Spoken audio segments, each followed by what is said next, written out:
Hi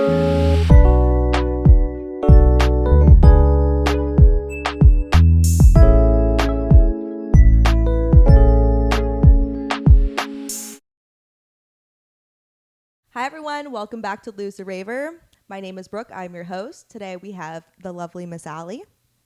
Hi. This week we'll be talking about the 3 festivals that I didn't get to finish up in my 10-part series of 10 festivals that I did last year. So this episode we'll be talking about going to Asteria Music Festival, Second Sky, and EDC Las Vegas. Mm-hmm. But before all that, I need to introduce Allie and how I know her. Me and Allie have a very long, special friendship. She's my best friend in the whole world. You ever feel like you have a soulmate? That's that one. So me and Allie actually met each other the very first day of school, and this was before the actual first day of high school. We were part of this like smart kid program that if you did really good in your middle school, you get like a extra 2 days of getting to scope out the high school before anyone else. Mm-hmm. So I got sat down at this table and didn't know anyone. And she was sitting there and like this other girl and like one other person. And with my crazy personality, I just turned to her and I'm like, hi. I was like, my name's Brooke. What's your name? And Allie goes, hi, I'm Eileen. And honestly, like, she's just the best. From that moment on, we have been on a bunch of ventures together, multiple music festivals, just living our lives. I actually counted earlier before this interview, and we've done 24 music festivals together. Holy shit. I've never done 24 festivals with anyone. Like, that's insane. But yeah, also our first EDM performance was together as well. And it was Liquid Stranger going into Excision at the House of Blues at 16 years old. And I feel like that moment, I guess, really marked our lives and has changed us into who we are and like what we like and what we like to do. But I'm just going to let you take the ropes, talk about yourself a little bit, and then also after that, say your top number 1 festival you've ever been to. Okay. Hello, I'm Allie. I met this awesome girl like way back in the day, and I love where our friendship has gone. And yeah, I love you. And thank you for having me on here. But yeah, that show at House of Blues that changed our lives like 1,000%. That was the first EDM show that we went to, I believe, and yeah, that night is like a core memory for me. Like I'm never gonna forget that night. Like, yeah, we were just high off life. Yeah. And after that, I kind of just had this like urge to go to all these shows after that because it was just so amazing. And yeah, and we've been to so many festivals together, like some of the best and some of the worst, but yeah, it's been so much fun. And yeah. What is your number 1 favorite festival ever? Lost Lands, for sure. Can you explain why? I just love like the combination of like dinosaurs and like the prehistoric vibe, and it's just all like bass music and dubstep in fucking Ohio, and it's like it's just so like random but like perfect at the same time. Like I love it. It can't be beat. But yeah. Now, me and Allie actually went to all of our festivals for Lost Lands together, like first to the last one. We've been to 3 Lost Lands now. Yeah. Mm-hmm. So we went 2018, 2019, and this past one. Out of all of those, which one was your favorite? I would say 2019. Really? Yeah. Why? Because I feel like it was a bit of an upgrade, and like just overall, like the overall feel of the festival and it was done a bit better than 2018. And also we camped and we had like the closest camping spot. It was amazing. We got so lucky. But yeah, it was just everything kind of just worked out. And also the last day fell on my birthday that weekend, so that made it like a little bit more magical, I guess. That back to back Spaghetti and Slander. Oh my god, like just it was just like I liked that performance, but I didn't like that it was in the rain. mm-hmm. And I was too cold for that shit. But I'm glad that you had to enjoy that. I think for me, the second year was amazing. But that first year, I don't know. It just was like everything just went pretty smooth. And I loved how not crowded it was. It was just, there was enough room to like do what you want and just be in the most shenanigans possible. Mm-hmm. I agree. 2018 and 2019 are tied for me, like for number one, The bee's because they were knees. both pretty awesome. Yeah, but this year for the Lost Lands, I do have to say them adding the extra stages was really cool, and that For void sure. set was banger.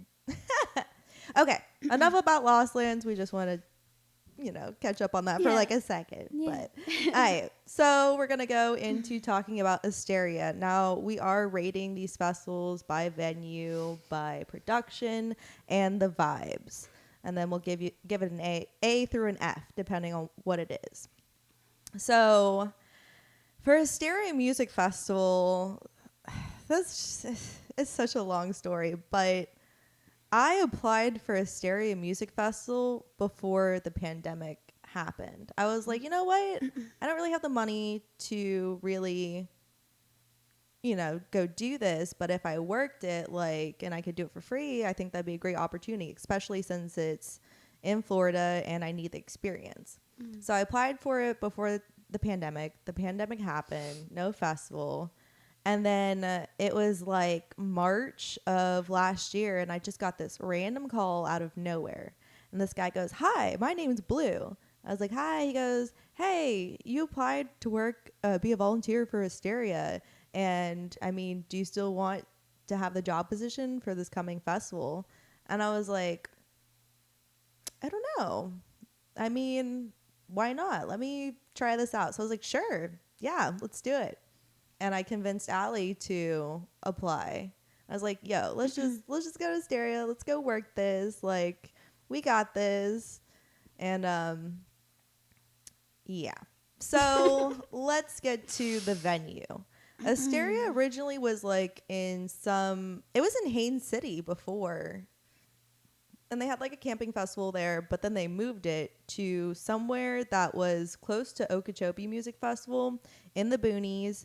And it was at a redneck mud yacht park. I can't even freaking kid you. Like, Yeah, it was at a mud park, and on top of that, it was taking place in July, I think, in July. Yeah. yeah.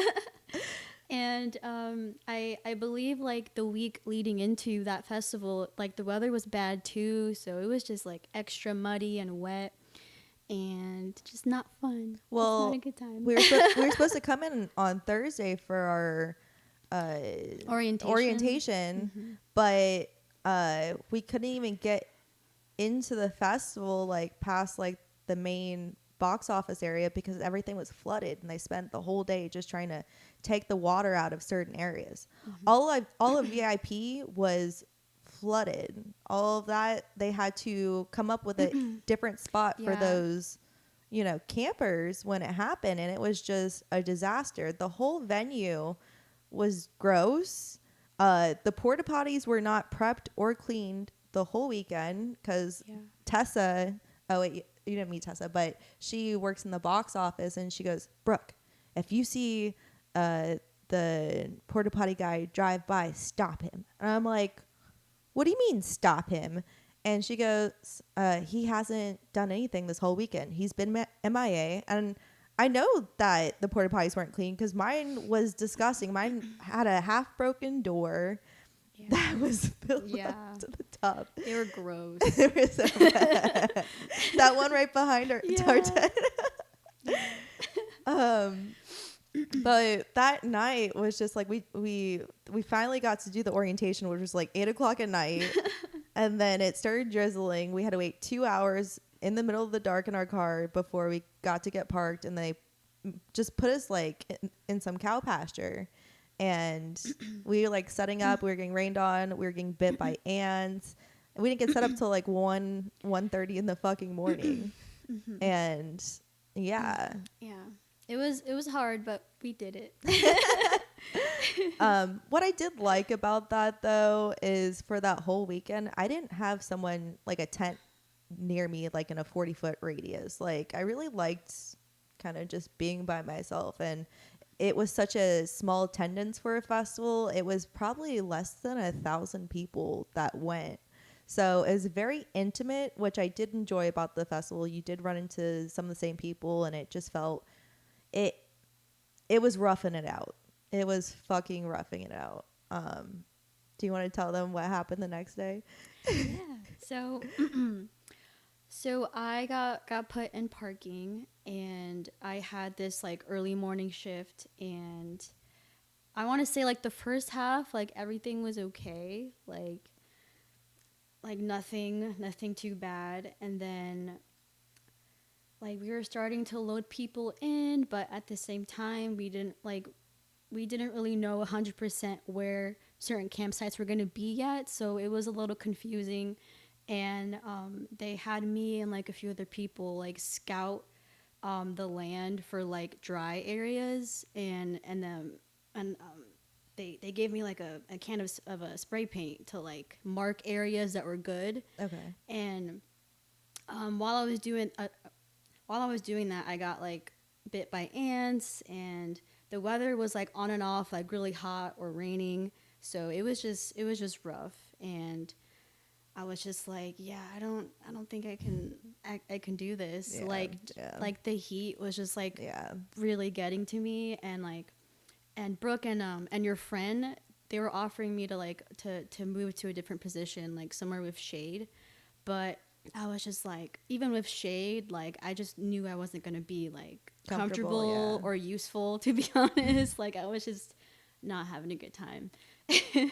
So I got picked up, thankfully, and I had to leave because I was just like, No. I can't. But yeah, Well, that's how that went. mind you, I brought my rain boots and she didn't bring any. So like that Yeah. was like a big disadvantage. Plus you're getting bit by ants and you're in this scorching heat. I was put in box office, so like I was underneath a tent, and it was still fucking hot in there. It was so hot that whole weekend. At one time I had to walk to box office, and I would beg people to just like drive me to box office because it's so fucking far. So it was rough, and I feel like if I was put in your position, I'd be like, you can go fuck yourself. Like, no, I don't think women should be doing that kind of work, especially in such excruciating circumstances. And Angel, who was one of the staff members, agreed. He said that.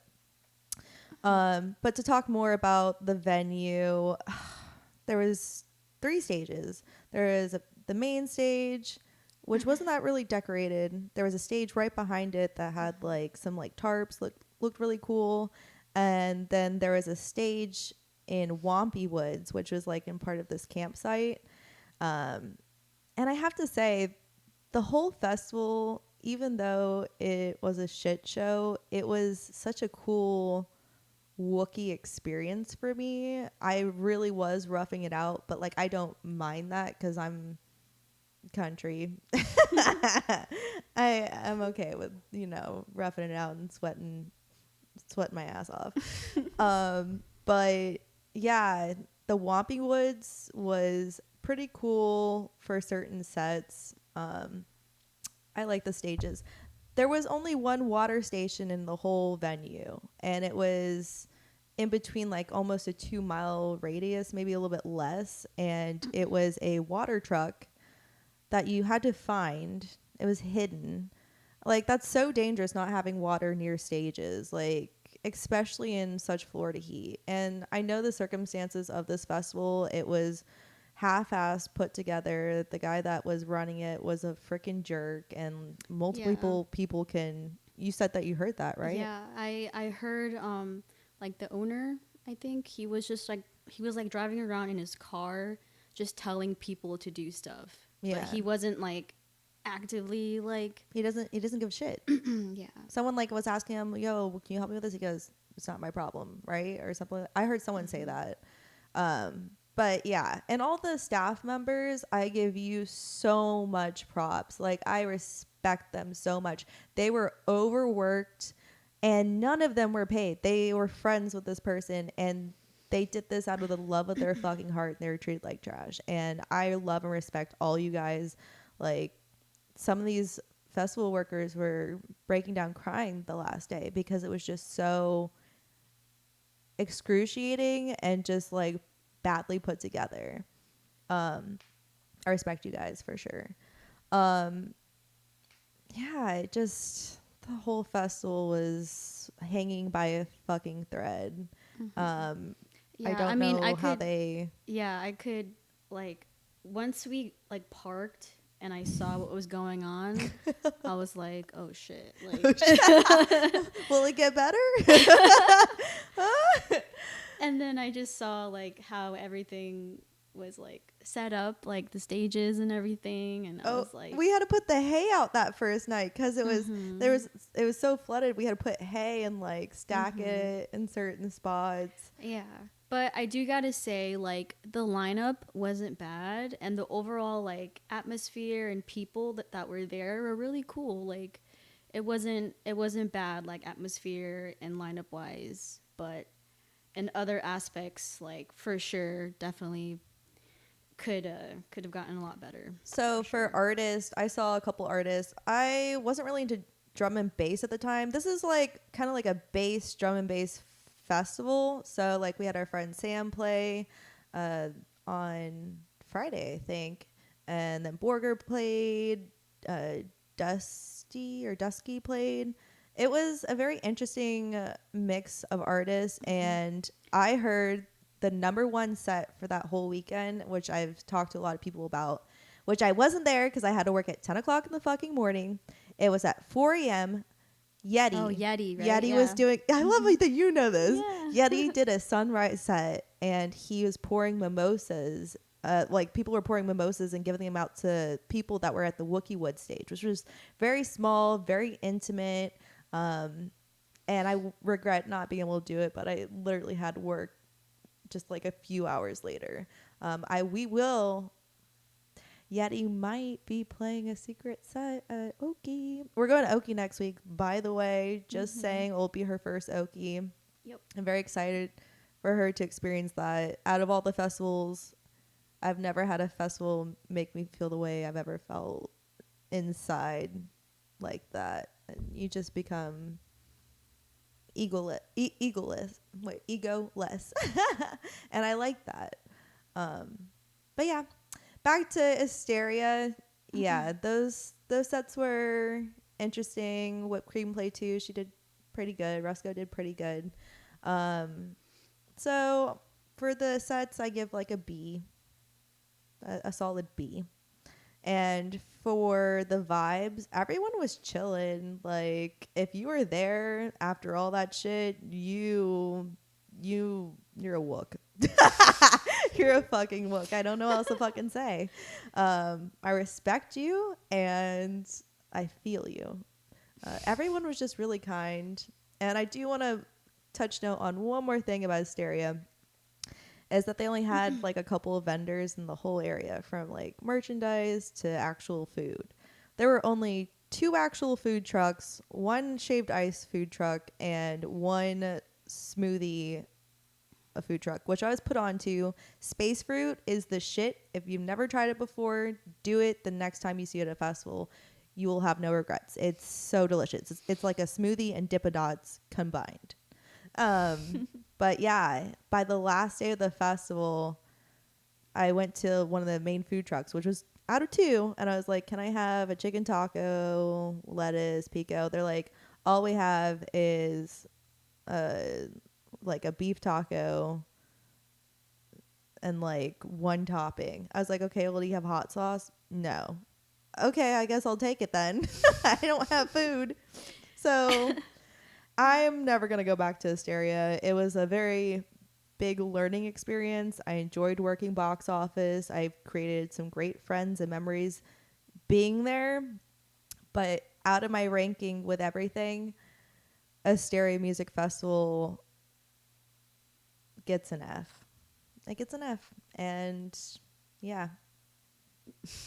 Damn. I was not expecting you to give it an F. Holy shit. I feel like it wasn't brought up as a topic too, and I'm going to tread lightly on this, but there were a couple of people that died that weekend for no fucking reason. And Oh, wow. I feel like the irresponsibility of not having water near the stages, it's just not okay. Like that's my biggest factor. And if you fail me in just basic medical necessities, like just like basic safety, yeah, like then you get an F. So yeah. Okay. What do you rate it as? And with your little experience there. Yeah, definitely an F, like hands down. 0 out of 10 would not recommend. Like, yeah. Maybe with better management and a better location. Like I said, the staff was amazing, but yeah. I would be down to give another local festival a shot, or a smaller festival, but yeah, I don't know about Asteria anymore. I don't know. Same with Sunset. I'm done with that one. So on to our next one. Let's talk about Second Sky. Me and Allie love Porter Robinson, and if you don't know what Second Sky is Porter Robinson's music festival. He's done 2 of them so far in Cali. Yes. But both in Oakland? Or a different venue? I think it was different venue, right? Yeah, but I think both like in that general area. Like, yeah. So it was in Oakland, which the venue is not the best, safest place, just being honest. But when we were at the venue, yeah, you kept saying like, you're like, we're here. Yeah, we're here. Yeah, the venue itself, it's pretty nice. Yeah, and there's mountains that you can see from there. It's pretty cool, but the surrounding area is a little sketch, to be honest. But you gotta do what you gotta do. Yeah, it's Porter Robinson. Now the reason why we went to Porter Robinson's festival, like you have to be like, wow, you have to be like the biggest fan, and I guess we are pretty big fans. We are technically weebs. You're a weeb if you love Porter. Sorry, not sorry. But we've been listening to him since 2011, 2012. And then we always said that we wanted to see him. And the first time we actually got to see him was at Ultra Music Festival for fucking free. And he was doing his World's live set. And I was just amazed. I was completely just sober and just shocked at, like, with all the visuals and that glass table. And when he did the edit of Fresh Static Snow, like my mouth dropped. I was like, holy crap, he's amazing. But we decided I decided that I wanted to see Porter's new music festival, the second one, because he just dropped his first album of him actually singing, and all his songs, well, almost all his songs, and it's Nurture. It's like a whole different side of Porter that we've never seen before. No one's ever seen Porter sing live, and to see his Secret Sky set on YouTube and the visuals and the way that he pulled that together, it's art. It's 110% art. Yeah. He's a pure genius. It's a masterpiece. And you saw that too, right? And that's why you wanted to go? Yeah. And our best friend Harley is the biggest Porter fan in the world. He will do anything for that man. And he went to Second Sky the first year. And all year long, Harley's like, no, let me just show you this video from Second Sky. No, did you see this one? But did you see Skrillex come out? Yo, seriously. Seriously. And I'm like, I would just catch him just watching the videos while like he's just chilling with me. I'm like, okay, Harley, I guess it's amazing. So we decided to go to Oakland to finally see him live. Do you want to say more about the venue? No. With the venue, it was a lot of turf grass. I liked the props that they had.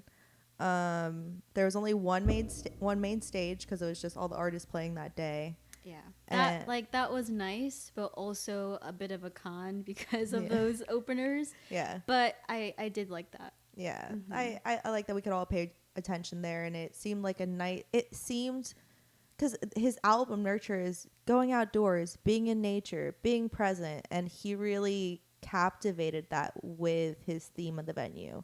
Really enjoyed that. He had the Pitaro statue and like an actual Pitaro just walking around, and like some trippy visual 3D thing in the corner in that tent.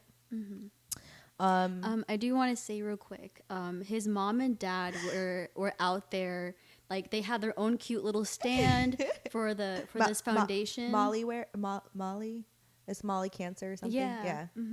That was really, really cool. I was like, oh. They're wearing vests that said, "I'm Porter Robinson's mom." And Porter Robinson's mom looked at me. She goes, "I'm his mom," and I was like, she's like, "Will you donate to my foundation?" Like looked me dead into the freaking eyes. I'm like, I'm not gonna tell Porter Robinson's mom no. Here's $10. Take my money. I bet they raised a lot of money. But it was really cool for that.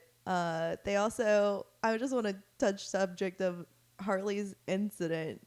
Do you want to tell him? Okay, so Harley wanted to go wait in line at the merch tent.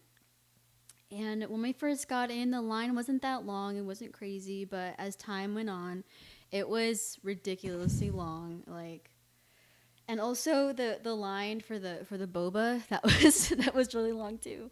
But so Harley went, and then before he went though, he told us that he wanted to buy the pashmina that they had on sale, and then he came back with no pashmina, and he was like, it was a blanket, not a pash. And we're like, oh. he said that he was talking. He's like, I want the pashmina. And there's like, we don't have a pashmina. He's like, no, I saw it. There's a pashmina. The blanket was folded up to look like a pashmina on the fucking merchandise. And just the way that he was like, just distraught. Yeah. But let's get to wait, I have one more thing. The food. I have never been so disappointed in vendors in my freaking life. I went to go order food before, and it was like avocado fries, delicious, had a great aioli. I was still hungry, and I was like, all right, what else do I want? And Harley was eating like lobster mac and cheese, and I was like, yo, is that good? He's like, yeah. I was like, oh, cool, I'll buy it. $22 later, I bite the first bite. The mac and cheese is lukewarm, and the lobster still has ice on it. And I'm like, are you kidding me? Like, I'm going to get food poisoning here. Had to throw that out, complain about that, and then I told you guys that I was going to get a smoothie. I was like, second chance. This is it. We're going to get a smoothie. I was like, hey, that smoothie right there, like the agave, is it good? She goes, oh, it's our most popular one.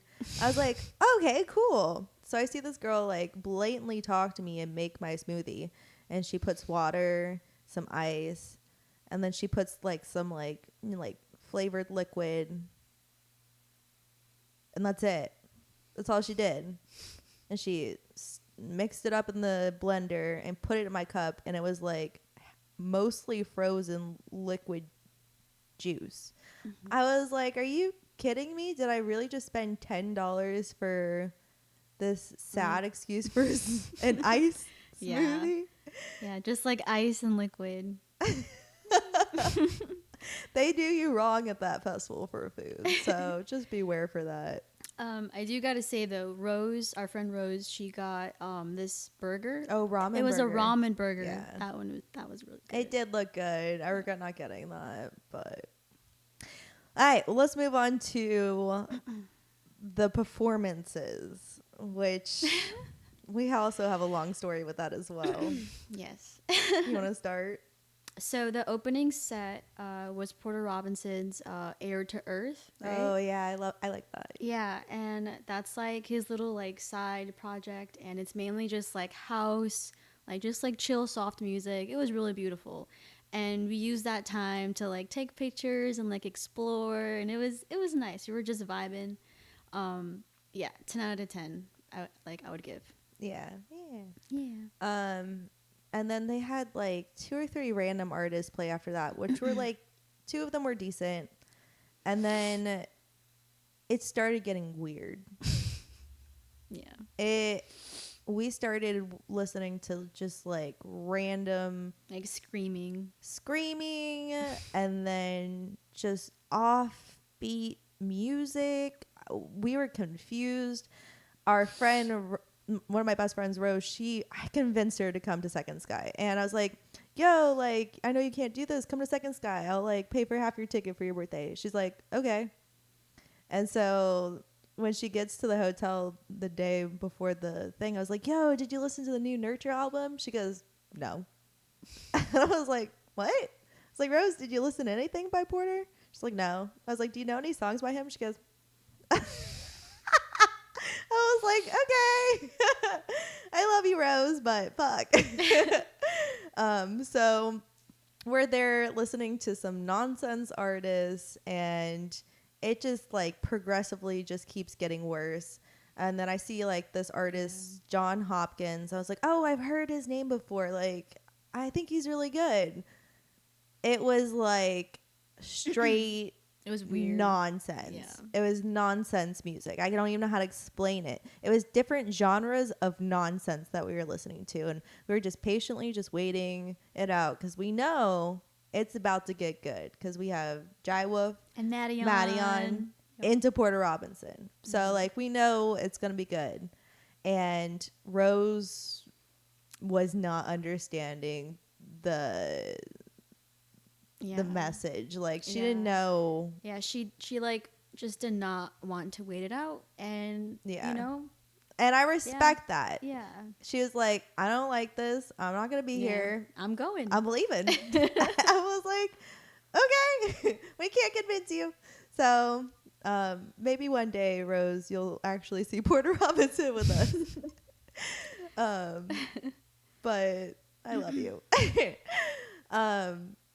So we're just waiting it out, and we're just laughing our asses off because it's just so silly, like all the things we're hearing. We're like, how do you... Yeah, it did get really weird, and then it got really good. So, you know, it kind of balanced it out. Yeah. And so me and Harley, we did do this really cool, like, interactive thing.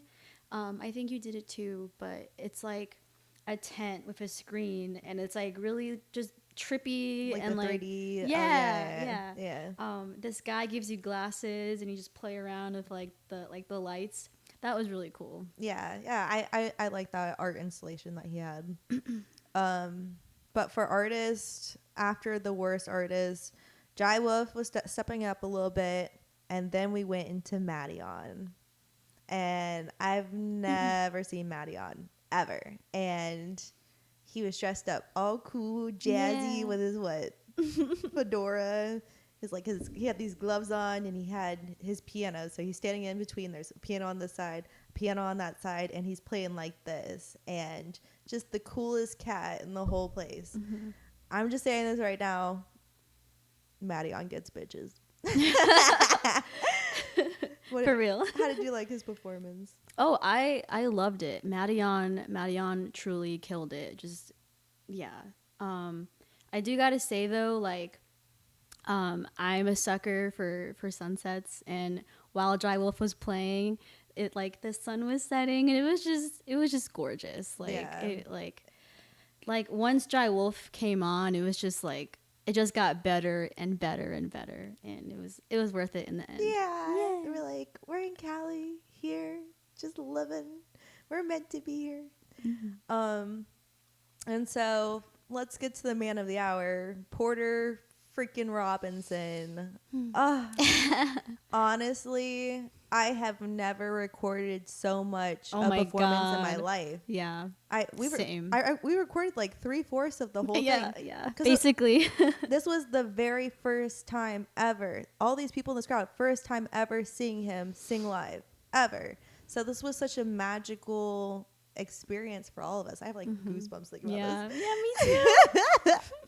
I just felt so special and just happy and Yeah. grateful, and I just felt Yeah. pure joy in my fucking heart. Yeah. Yeah, same here. Seriously. Like everyone was just on cloud 9, just so happy to be there. Just yeah. Yeah, yeah. Porter did outstanding. Like he was so interactive with the attendees. Like he was singing to us, running around stage, like rolling over, like all the visuals that he did, and the fact that he did his old music tied into his new music. Yeah. I was just like, yeah, that's what I was worried about, that he wouldn't do anything, but he really was like, no, I know you Yeah. guys. I know you guys like old Porter. I got you. I got you, fam. 10 out of 10. And I captured in one moment, the first time him singing live the song to the love of his life, his girlfriend or his fiance. He like literally, I have it on video. He literally was singing. He stops. He like cries a little bit. And then like he got back on and like went through it. And it was just the most heartfelt thing I've ever seen in my fucking life. And I felt that, you know. We love you, Porter. So for overall vibes of the crowd, this is the nicest crowd I've ever seen in my fucking life. Everyone is just pure joy, positivity, like no hate, no anger. I saw people frolicking through the crowd. I saw a group of guys dressed up as bunnies. Honestly, I'm just like glad that we got to experience such pure joy. And that's what Harley kept telling me when he first went. It's just, he's like, you don't understand. The crowd is like completely different. It's just people are there to just enjoy greatness, and it's pure. So out of that, A plus for me. He did an amazing job, even though the food, I was gypped. Other than that, Porter, you did freaking amazing, and I can't wait to see where you grow and how far, where you've come so far and how far you'll go. It's just, you're truly talented and a genius, and I respect you. Yeah, truthfully, Second Sky was like phenomenal, and I would love to go back someday. Yeah, like Porter is a genius. Seriously, like he is one of a kind, and he puts so much of like his soul and love into like everything that he does, and it's awesome. I love you, Porter. I do want to say one more thing. When I first got to the festival, right before we got in, I turned around. The BMO. Yeah, I turned around and there was this girl dressed in blue, and she had a 3D, like life-size BMO perler on her, and I just flipped because I love Adventure Time that much. I was like, oh my God, you have that. I showed her my lip because I have Jake tattooed on my lip. She goes, oh my God, well now I have to give it to you. I was like taken aback. I was like, what? And she goes, no, here. And she gave me the BMO. And I was like, are you serious? I broke down crying.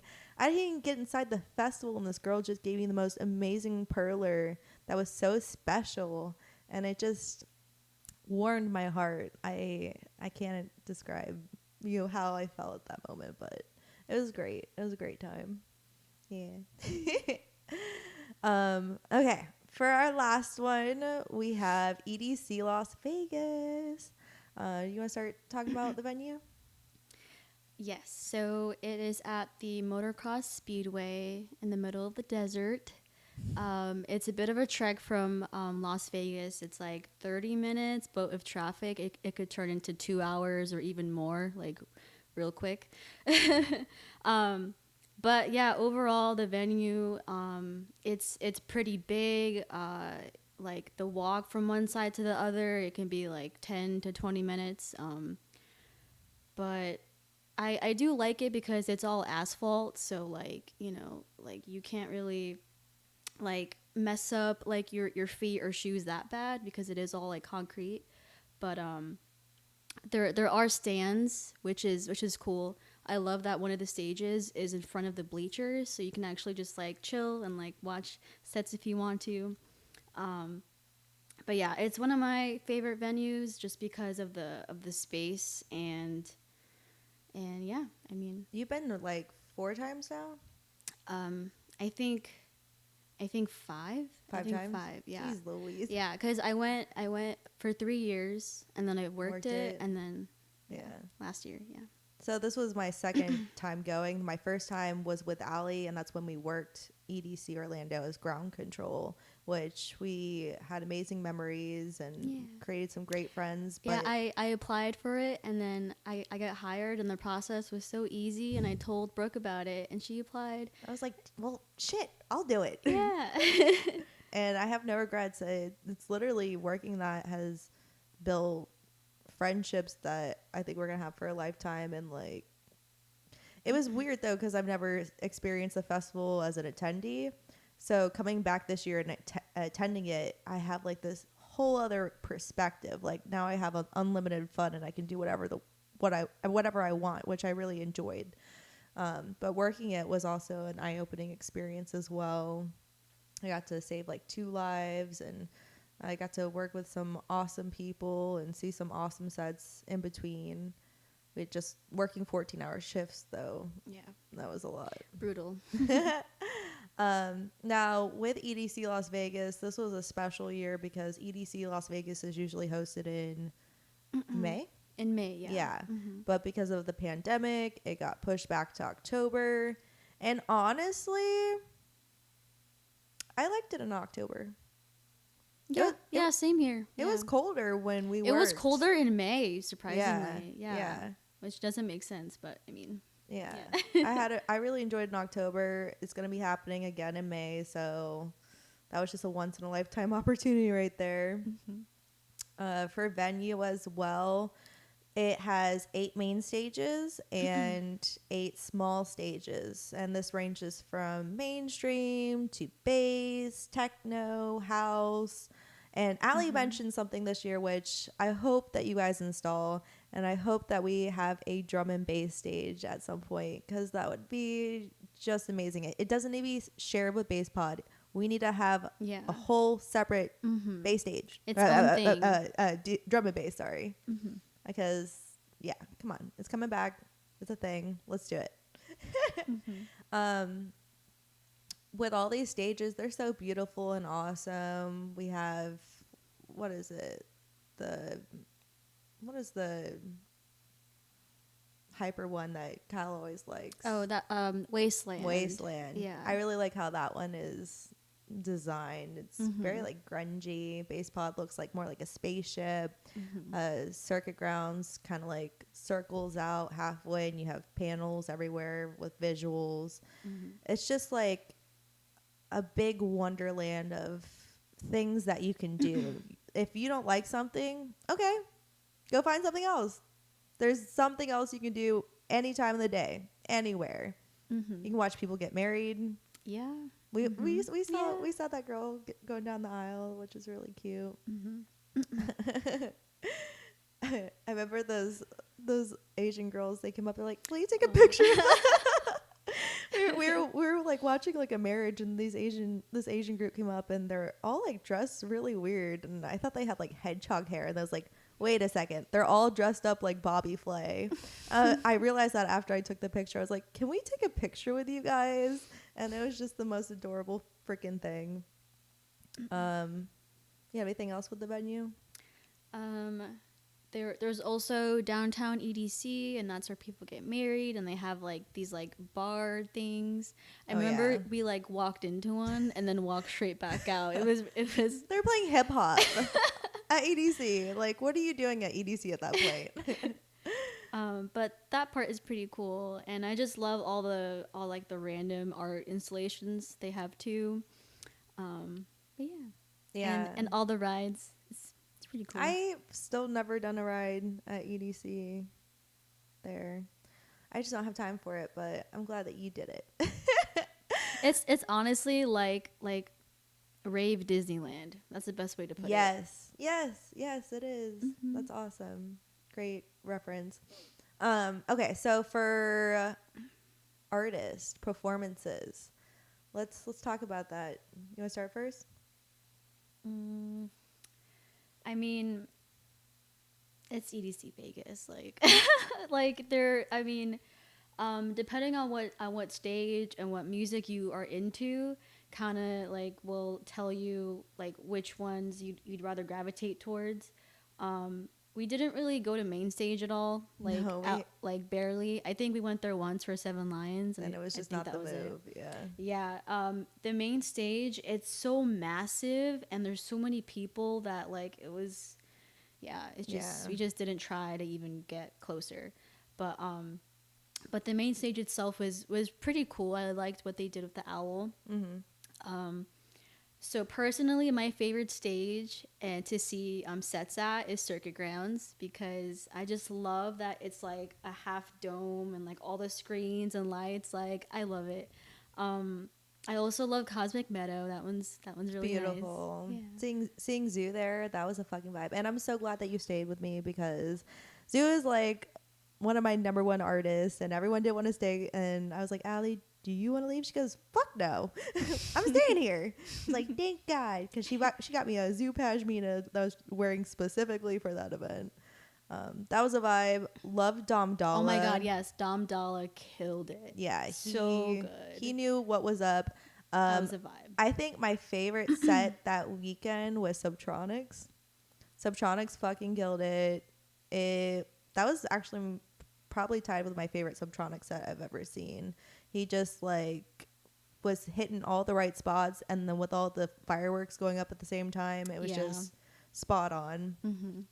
The Void set I really enjoyed. There's like some guy talking to us during that set, but other than that, it was still an awesome Void set. Yeah, it was. Yeah, I was like, His intro for that set was different and like really cool. It was really creepy. Yeah, it was. And if you haven't seen it, go see it. That was a good set. Murata. Spaghetti back to back. Yes, that was really good. I was so excited for that set. I am the biggest Spaghetti fan, and literally I get ignorant when I listen to him. I don't care who you are. I like bulk up like this, and I'm just like, yeah, get the fuck out of my way. I had so much fun. I enjoyed Willie's set. His was good, and also Lucy's was pretty good. Mm-hmm. Oh, Dimension. Oh, I saw Dimension for the first time, and I was raving about it. I was like, guys, please, can we not leave? I just want Lazy. Lays. Yes. Lays killed it, and what is Bella Thorne's sister's name? Oh yes, Comet. Yes. Yeah. We saw Comet at this little like Corona Beach stage, and it was dope. She was like mixing like Halloween songs with like EDM. She was a vibe. Cool. She was like tripping me out. She's like, yeah. Yeah, those are all such dope sets. Just like a little bit of everything, and that's what I miss about EDC Vegas. Like just the variety of music. Chef's kiss. Yes. So the last day I was planning something for a while, and I was helping my best friend's fiance help propose to her. And Shelby, that's you. Basically, Joe's like, okay, today's the day I'm going to propose. I'm like, bet. I'll get everyone together. And that lineup for that day was like mumbo jumbo stuff. But Shelby's like, I just really want to see Eric Pride's. And I was like, okay, bet. Out of all the artists we're going to see that day, that's going to be the most calmest set for him to propose to her at. Mm-hmm. And because we have Liquid Stranger going to Subtronics after, it doesn't make sense. You can't propose to her there. So I rally up all these people, and me, Shelby, Allie, Katie, Mike, we all go over there. We're standing. And then I go to Joe. I'm like, okay, people are coming. People are coming. And our other group friends started coming in. We had about 14 people at the end. And I just turned to Joe and I was like, hi, Joe, do it. Do it now. Do it now. And it was like, he didn't even say anything to her. You can see in the video. He just touches her like this. He's like, and yeah, they got engaged, and it was just the cutest freaking thing in the world. Just, I'm happy for them. Yeah, I'm so glad that it happened there, and we were able to like experience that like beautiful moment. Yeah. And it was dope. That was the first time. Well, no, we saw Lauren RJ get proposed to At Lost Lands. It's cool seeing festival proposals. It's just magical. Yeah, so for artists, those were my top artists that I really enjoyed. Who is your top set? Yeah, I would say Subtronics and then Void, but I also like that Knife Party back-to-back Keizo. That was pretty cool. Yeah. Oh yeah. And also, it was Jaws back-to-back Peekaboo, I believe. Yeah, that set was good. really, really good. We only got to see a little bit of it though, like 30 minutes before we had to head out. Yeah, they had some really good sets going on, and can't really complain about that. For vibes of the festival, it really wasn't that bad either. There were some weirdos, some creeps. During Zoo, it was just me and Brooke, and there were definitely some guys like being kind of weird and creepy. Yeah. But it wasn't anything like that bad. But yeah, you just have to be aware. Yeah. So it was a bit uncomfortable, but I don't think we let it like bother us too much. As long as you're aware and you try to like fix the situation, remove yourself, or confront the person, it usually freaks them out. But I mean, I had a lot of space at EDC Vegas versus EDC Orlando. I literally didn't have much room to dance at EDC Orlando. So I really enjoyed that I could literally do my own thing at Vegas and not have to like worry about being smushed all the time. And Yeah, I agree. Like, there was definitely a lot more space. There was definitely a lot more people than I expected. Like, I really didn't think there'd be that much people, but there was still a lot of room and a lot of space. So I appreciate that. It was a lot less compared to 2019, though. So I like that. I wish it would always be like that, but so for EDC Las Vegas, I have to say I give it a minus. They could have worked on a couple of things. Side note to all of that, they were actually trying to get people to come to EDC Vegas because there wasn't too much attendance. God, yeah, we went to a smoke shop and they're like, if you buy 28 grams, you also get an EDC ticket. And I'm like, what? Like... Yeah, how cheap they were like selling for towards the end. That was kind of ridiculous. I was like, what? Like, crap. But they were also doing that for Porter Robinson too. Like, people were like selling their tickets and like, please take my ticket.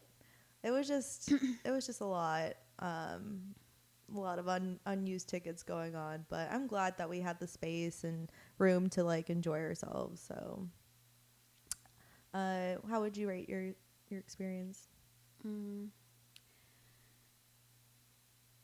Because I've been like, previous years, I would give it a B. I don't know, I just feel like,